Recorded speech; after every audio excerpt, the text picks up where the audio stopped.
What's good? I just wanted to. Oh yeah, tonight I'm going to watch. Hey son, son. Must have his earbuds on, earphones. You couldn't hear me. Hmm? Couldn't hear me. No. We gotta watch FNAF 2, right? Oh shit! Right. Yeah. Okay. Well, give me a few minutes. Okay. So last night, my son and I watched Five Nights at Freddy's, and I'm going to admit, especially with how typically I'm not rather, you know, fond of modern movies, except I have recently been, past few nights, been watching little clips of, well, not clips, but I'm watching the movie, The Mule with Clint Eastwood. I kind of relate with it. He's just struggling. That's what's funny is, he is a struggling, what do you call it? He has a nursery, right? He has a nursery. He um, grows and sells flowers, and he's a struggling, and he's got some Mexican guys working for him, and he goes out of business, and so he's broke, and he becomes a drug mule. Fun fact: 24 years ago, when I was in Inglewood, California, I was offered $3,000 to drive a car to somewhere in the middle of the United States, somewhere like, um, Minnesota or somewhere. I don't remember where it was. And obviously, I declined that. Now, don't get me wrong. The dude that told me about it, he just told me about it. I don't know if he was involved with them or what, but it was some people I was staying with in Inglewood, and one of the guys there,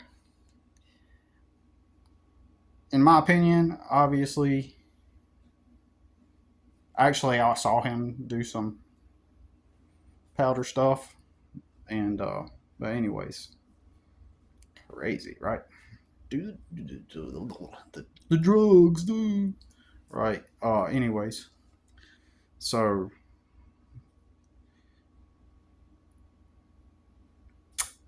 and by the way, Inglewood was a very, very, very friendly place.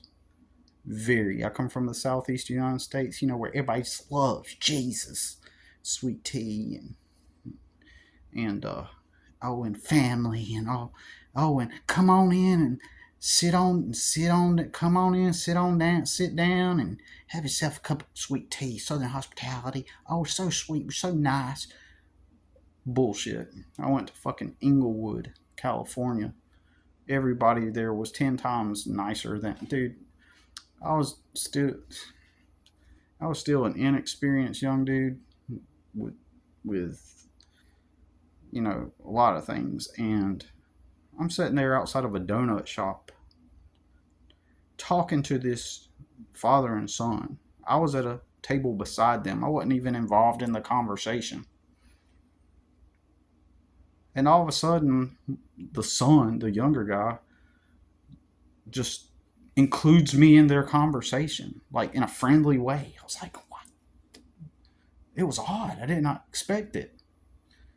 And then so they started talking back and forth. And that kind of shocked me. I was like, the way people are around here is how they proclaim they are in the southeast United States, where everybody just loves fucking Jesus, right? These people are legitimately nice, open, friendly, and yes, Inglewood, California. And so then suddenly, if that didn't blow my mind, suddenly, because around here everybody's just like to themselves, unless you're part of their clique, it's all cliquey, because everybody just loves Jesus, right? And got Jesus in their heart, and they stick to their clique, right? Anyways, suddenly, because we're at a street corner, and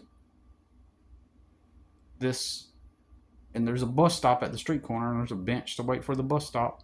and there's this really attractive girl waiting there, and she gets up. I'm unaware of this. Obviously, she sees in the distance that the bus is coming. Randomly gets up, turns around, looks over, specifically at us for some reason, and over at me, and she goes, "Hey, uh, I don't know if any of y'all are waiting for the bus, but the bus is coming." Like, what the fuck? What? Wow. What? What just happened? No reason at all. Just being a nice, genuine person in Inglewood, California, right? But in the South, where everybody just fucking loves fucking Jesus. They love the fuck out of Jesus. Jesus is in their heart. They kind of got a weird look on them. They can't trust nobody. Can't trust nobody. But we love Jesus. We're so the joy that surpasses all understanding. Just love Jesus. Oh, come on in. Come on. Oh, yeah. Southern hospitality. Hey, all that some fake ass shit. Southern hospitality and be nice and all that stuff. Fucking Inglewood, California. The energy was great. Inglewood. People were just awesome, right? Anyways, kind of got off topic there, but anyways, so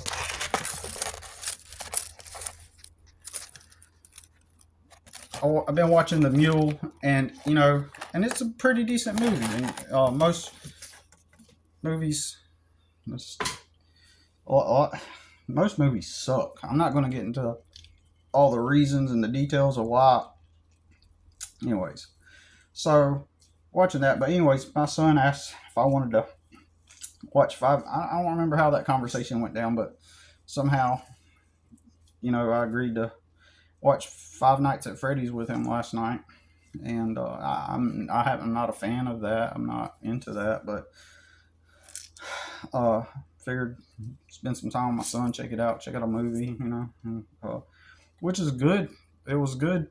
We often paused the movie throughout the movie and had conversation back and forth. It's been some good time, and so and I thought it was a good movie, actually, surprisingly. Like, it was pretty decent done, and as far as a movie goes, as far as entertainment value, I think they did an okay job.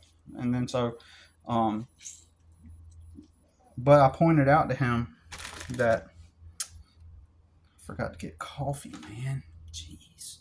Anyways, I'll just have to get up in the morning and go to Starbucks. Little foreshadowing there. Right? So, and I got a $75 gift card for a coffee shop, local coffee shop, from a customer. Isn't that great? So, perhaps I might even go there in the morning, right? To that coffee shop. But anyways, so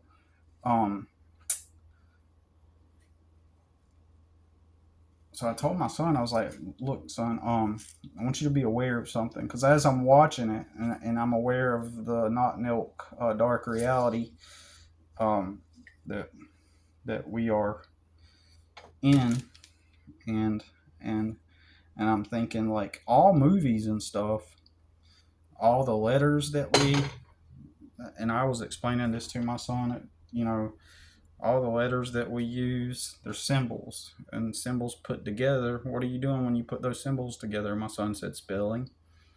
I was like, okay, so everything is magic. Everything is a magic spell. All words are designed to influence. They are magic, right?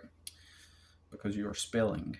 You're casting spells when you speak, using the audible, when you see written word, and when you see imagery. And I explained to him that in the FNAF movie, uh, they used a vision board, but they don't say that in the movie. But the little girl, in order, without spoilers, without spoilers, she alters the reality by drawing a picture of the outcome she wanted to render, and she puts it on the vision board, and then the light is shined on it, and then it manifests. So, and I was explaining to my son how they were actually using magic in the movie, right? And so, um, so that ends up uh, getting us on the conversation of how I was kind of experimenting with manifestation because because the my son just distracted me. My bad. I thought he was about to yell out for me, but I explained to my son how I was attempting to learn manifestation, and one of the things you do is a vision board, etc. And I was telling my son about all the crazy ways I believe magic potentially works. Potentially. It's not a hardcore belief, despite all the freaky anomalies that have occurred when I was in the process and the act of manifestation. I still have not 100% concluded that I believe it. I believe there are obvious limitations in this reality, right? There are limitations. In the same way that Matt from Quantum of Conscience talks about how at least one truth that I believe that we can all agree upon, and even then I don't even believe that, right? But it's the closest thing that I can logically deduce. It's the closest thing I'm closest to believing, right? That there is objectively some kind of, I know I sound contradictory, some kind of adversary that's designed or willfully trying to stop us. And so, um,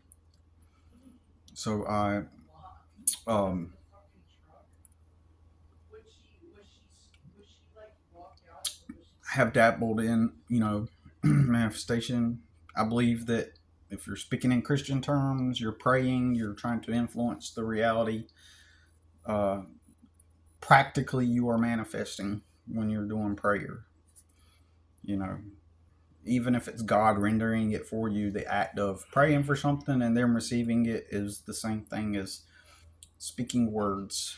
Remove the word spell and spelling and magic and all that. Remove those words, and then just think we live in a reality where we have some kind of powers, right? That can be used in a good or bad way. And so, um, then we get um,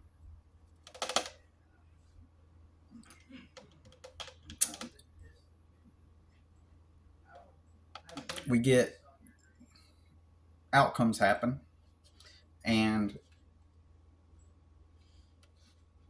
as a result of putting forth a request or casting a spell, if you will, even just the nature of reality itself, even the act of ordering a coffee, right? For example, so you go up to the person and you cast the spell. You say, "Hi, I would like to order a coffee, please," and they say, "Sure." And now they've accepted the spell, right? And they've accepted the energy, in other words.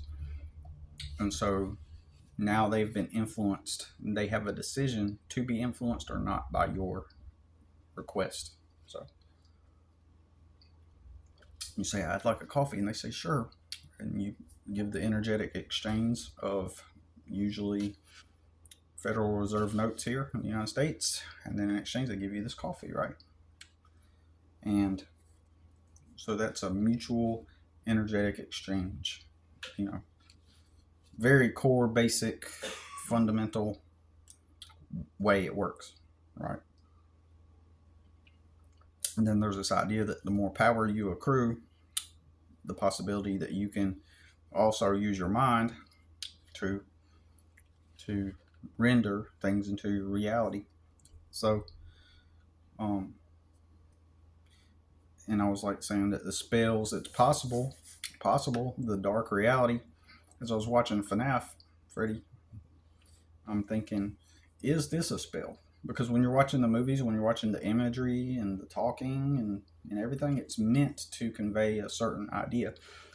And I was saying to myself mentally, like, I blocked this out. Like, I'm not going to fall into this spell of whatever this movie is trying to convey.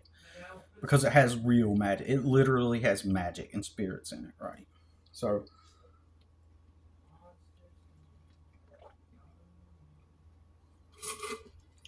sorry. So, um, so the movie clearly does that.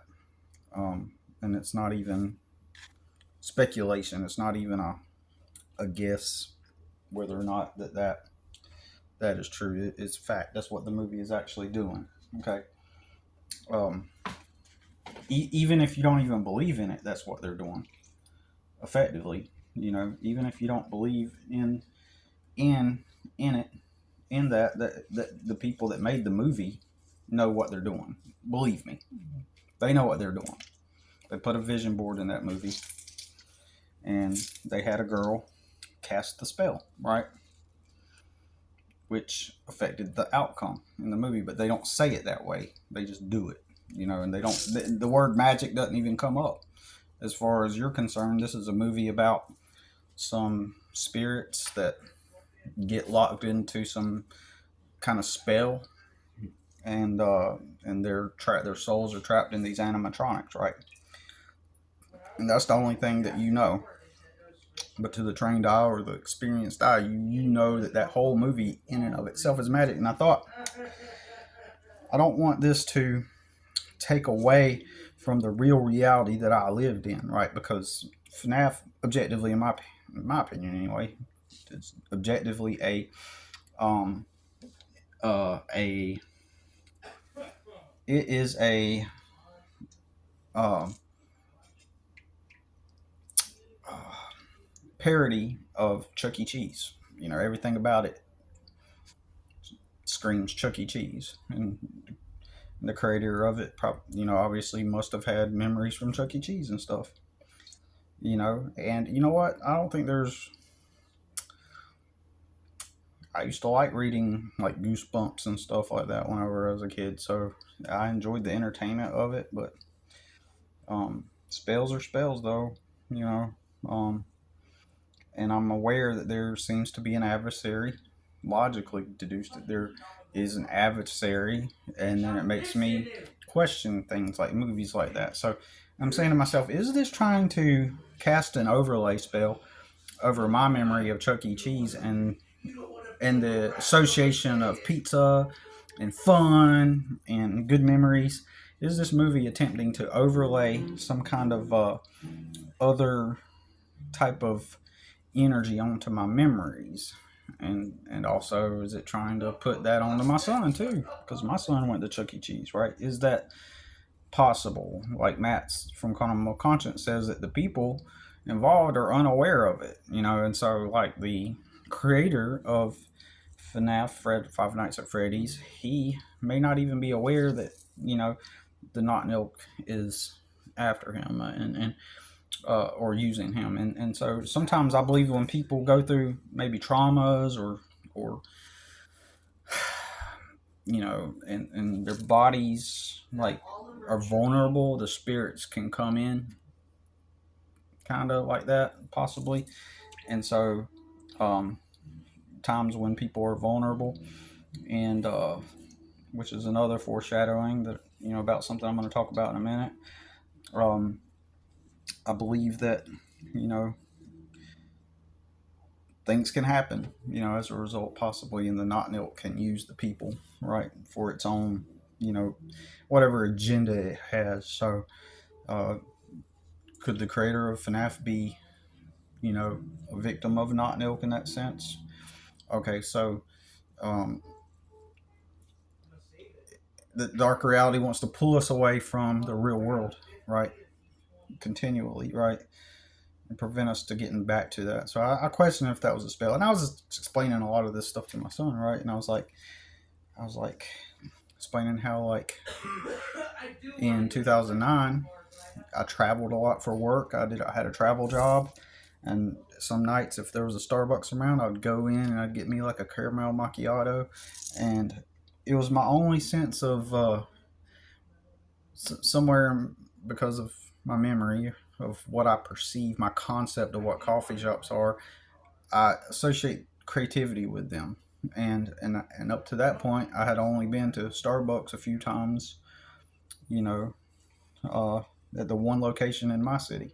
But every time I went in there, I'd see these like attractive girls and stuff. Like, you know, um, this was years ago, right? Like nearly 20 years ago, and I'd see these attractive girls, and and I was a Blink 182 fan, and I started coming up with this.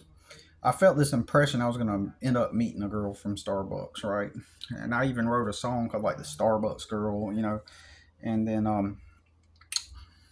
and then so last night I was explaining to my son the magic of logos, like words, symbols, logos, sounds, like everything that's deliberately used to influence. Anything that's used to influence you in and of itself is the magic, right?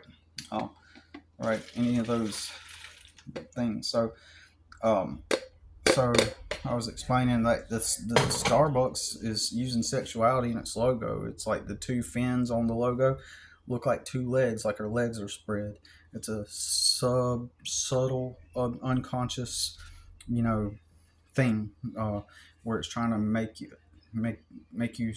It's suggesting sexuality, and it's trying to pull you in. And sirens are you know evil creatures that pull men into the ocean through their screams, and they see an attractive woman and she pulls them in, and so uh, and a little mix of manifestation in the dark reality or not, right?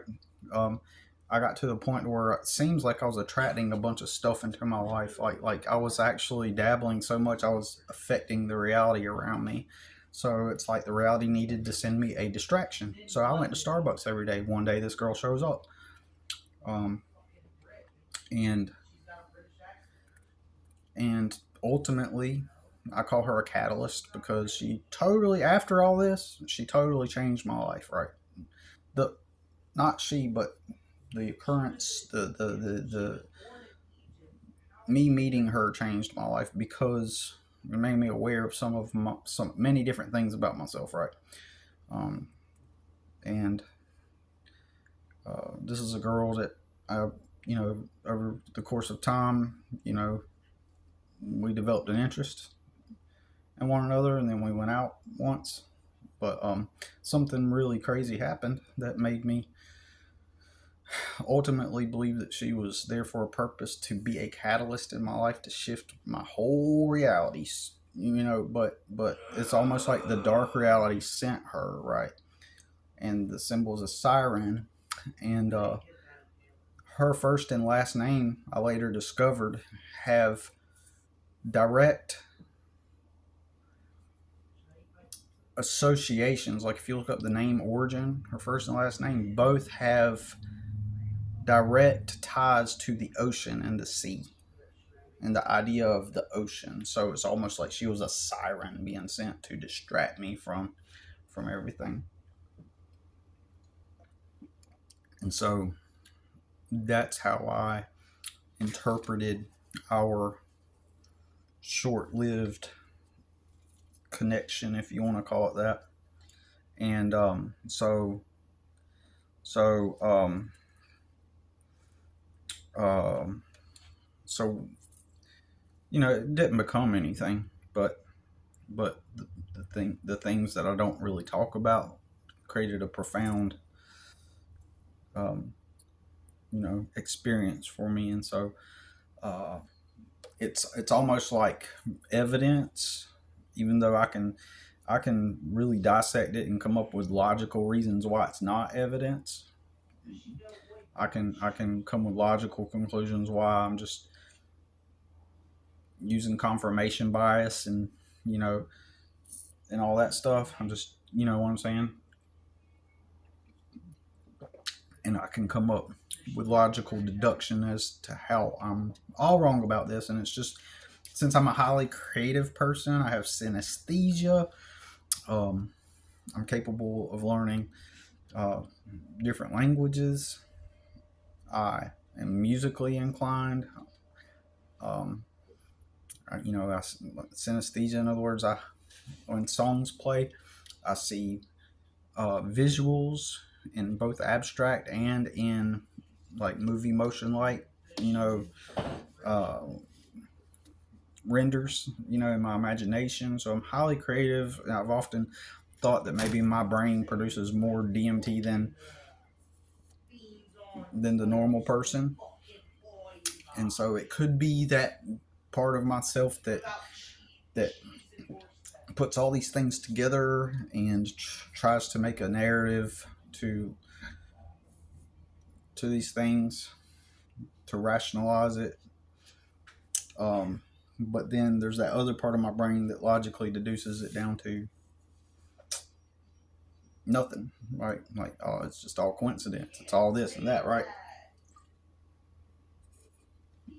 If you're wondering what I'm drinking, probably wondering what I'm drinking, right? Um, I got sent some kava root powder, and so I'm making a kava drink. Um, it's a it's an old drink from from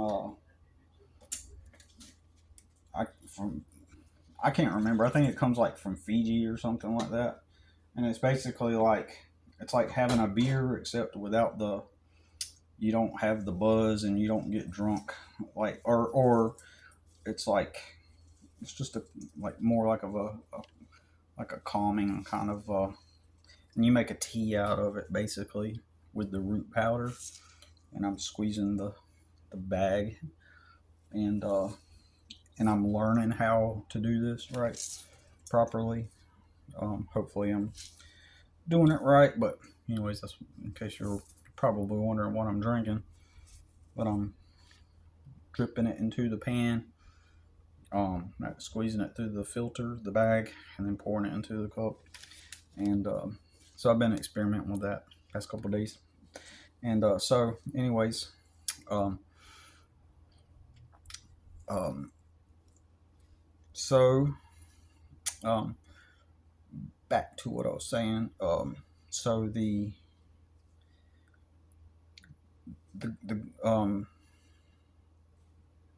oh yeah, getting to the main point of this video, right? Um, so in the past, I would have intuitive nudges, right? And I would end up seeing randomly, like if I, it's almost like I know it's crazy, right? You know, like anyways, I would have this intuitive nudge that I would see this girl somewhere, right? And I'd be like, I'm gonna see this girl. I had this impression, and every time I was right, like at random, like I'd be on the other side of town, and suddenly, I'm driving down the road doing my thing. I'm not following her around or anything like that, but I am doing my own thing, and I get this like feeling like a psychic intuitive feeling like I'm gonna see her. And sure enough, I'd see her right right then. It was so weird, man. It was so crazy. So and that happened several times, and it kind of weirded me out because it's like you can't talk about that kind of thing to people, and so sure enough, every time I would end up, if I had the impression, you know, to go. I know this is going to sound crazy. One time I was at the apartment where I lived, and something impressed upon me to go leave and go to Dunkin' Donuts that day, and I thought, okay, well, I'm gonna show up at Dunkin' Donuts and she's gonna walk in, or I'm gonna walk in and she's gonna be there, and then Showed up Dunkin' Donuts. I got me a coffee. Probably got me a donut. I don't know. And I'm sitting there. I'm like, okay, she didn't show up. Whatever. It's all good. Right. And so I left. And I was close to Walmart. And I was like, oh, I need to go to Walmart. I need to do this. And as soon as I did, her car just went right by me. Like that kind of stuff. Right. And I couldn't believe it. Right. So, no, I know what it was. I had to go to Verizon. I had to go to Verizon, right? That's what it was. I said I had something to do at Verizon, so I'm gonna go and there next. And as soon as that's what it was, I remember now. It's been so many years ago. I went to Verizon. As soon as I pulled up, her car is already parked there at Verizon. I'm like, there's no way I'm fucking going in there because I didn't. If I didn't want it to come across like I was like stalking her or something, no, I did not want that. So, I drove away, and that kind of stuff happened like several times, right? Where I would feel it because I was at that time I was under a lot of pressure and stress because I had a court date coming up, and I was in contempt, and I could have possibly went to jail for a year. And so I was very on edge that year about things, and so it was hard staying grounded mentally and emotionally at that time. And so, anyways, I had those types of things happen. So, and I know a lot of you're thinking, well, that's supernatural as fuck. That's supernatural as fuck, man. Like, but um, even then, I'm not convinced. It would take more. I don't know. It would take more consistency with things, more overt things, more things that where you can say to yourself like beyond a shadow of a doubt, like because I could rationalize maybe that was coincidence, right? But the weird thing is, like, I'll tell you another one. I was trying to explain all of this to a friend of mine, and he came over and we're walking, and I was like, let's walk and talk. So we start walking, and his name was Mike, and I was explaining to him all this crazy weirdness that I was experiencing, and so we're walking, and I was like telling him about the coincidences and the manifestations, and so we ended up at this park that was behind the apartment complex I lived at. Up until that point, I'd lived there for over a year, and I'd never been to that park. So me and him are walking through that park talking, and I was like, I wish I could show you. I told him, I wish I could show you, what I'm talking about. I wish someone could experience this with me. Something like that. I can't remember exactly what we said. And then so we look up. I think one of us looked up and noticed a sign on the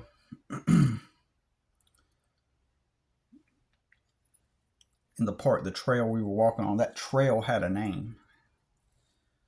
The name of the trail was Mike and her name Trail. That girl. It was.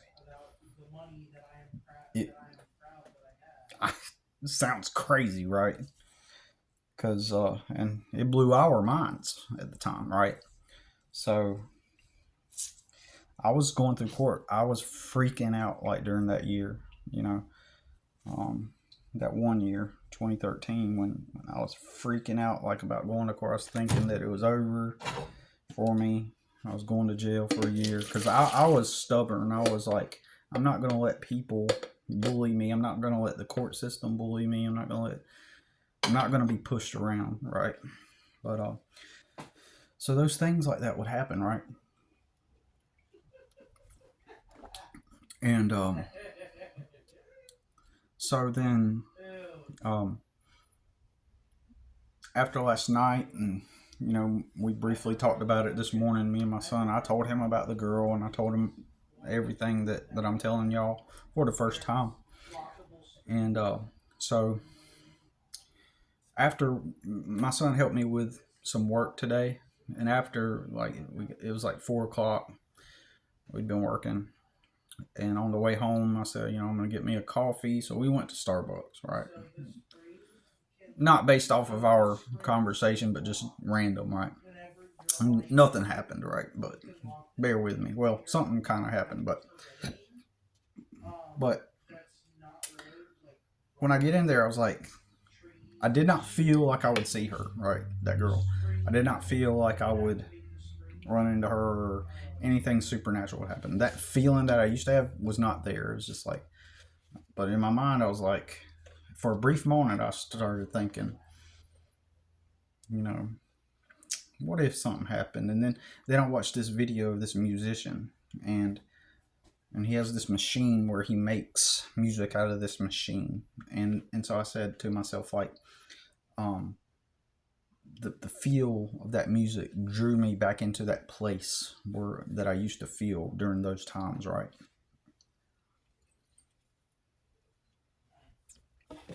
And so so that music drew me in, and I was like, and I started to slightly get that feeling again that I used to have, like back then, that magical type of feeling. But I still didn't feel like, but I felt like I was getting tethered back to that just a tad bit. And and I've often hypothesized or guessed or thought maybe perhaps that when you are, tied to that, tethered to that energy, but it's not strong, you can still get like kind of like watered down manifestations, if that makes sense. Which brings me to what prompted me to make this video, right? So this video,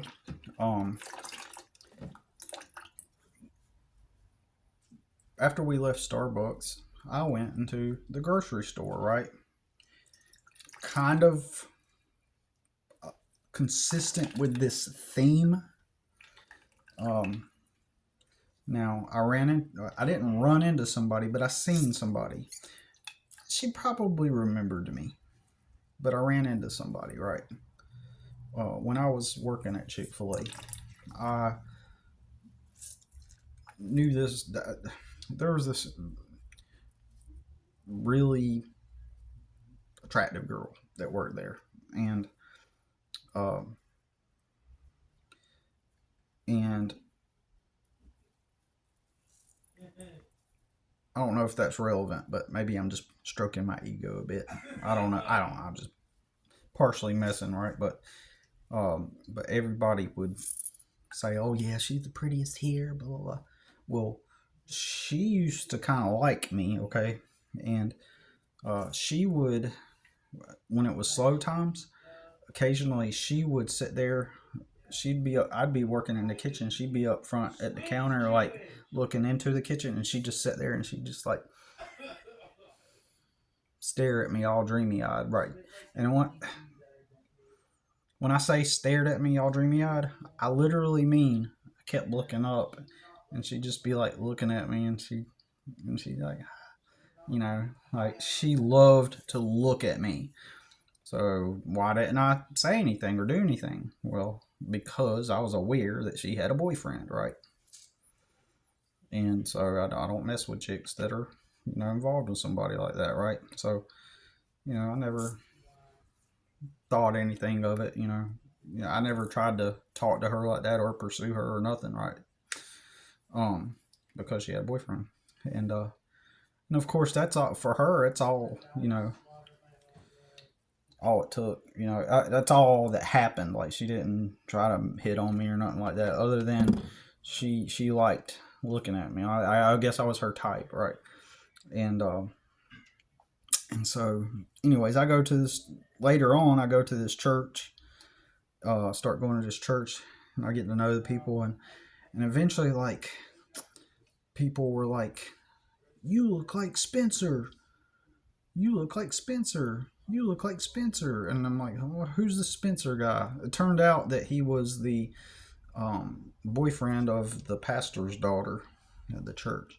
And he and I did have a similar head shape and kind of similar facial features. So some people thought we looked a lot alike. And so, anyways, but at the time, though, he had dated that girl from Chick-fil-A, right? That was her boyfriend at that time. And so it was obvious that she has a certain type, and and so I kind of fit that profile. So to some extent, right? And so, you know, uh, so getting to my main point is it's almost like these are energies that if you put a certain amount of energy, it will return something back. It seems, right? Again, not belief, just trying to make logical sense of things, right? Um, so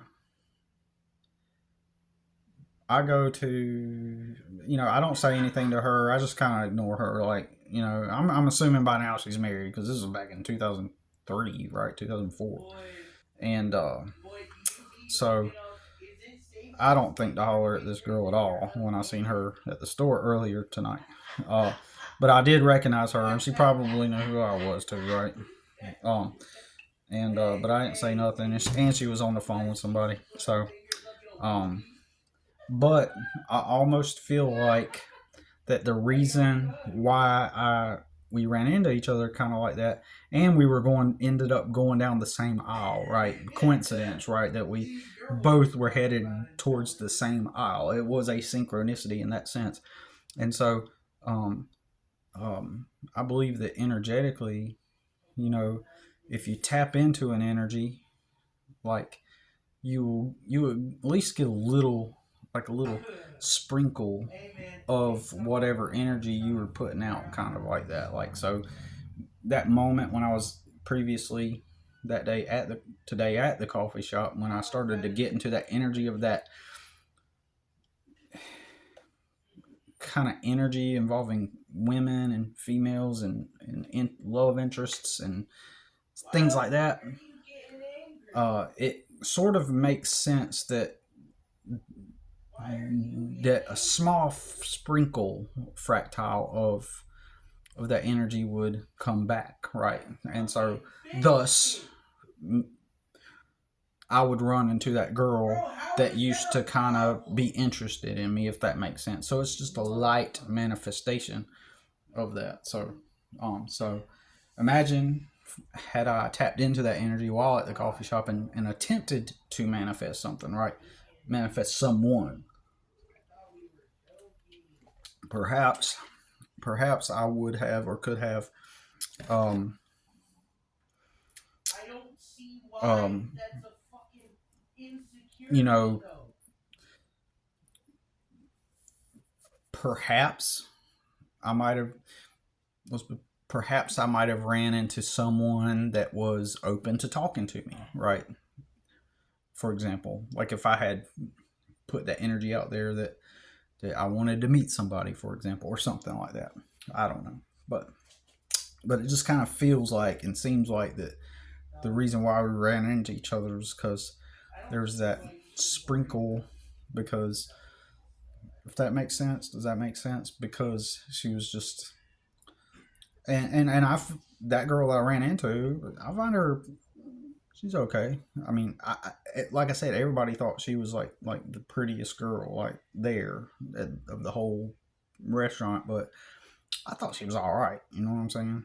But uh, would she be somebody I would maybe date if I met a girl and she wanted to meet someone? Like yeah, sure.